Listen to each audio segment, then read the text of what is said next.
V knjižnici Josipa Vošnjaka Slovenska Bistrica je bila minuli petek na ogled predstava Vesne Anđelković. Magistra znanosti dramskih umetnosti, profesionalna igralka z večletnimi izkušnjami na področju poučevanja igre je uprizorila monokomedijo z naslovom Zorkini pripetljaji. Monokomedija je namenjena vsem romantikom, jugonostalgikom ter iskalkam in iskalcem ljubezni. Ja, kje pa če bit? Goni se s kolesom po slovenskih hribih in dolinah.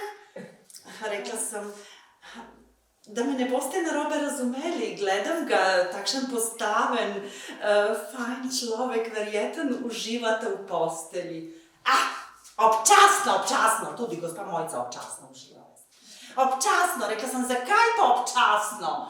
Ja, pridi z kolesarjenja, utrujen, joka, stoka, rit ga boli, maše se s hladilno kremo, jajca pretresena, od njih samo jajčno omleto da narediš. Zorka, ne boš iskala kolesarja. In tako se Jožica prva zavzame za moje ljubezensko življenje.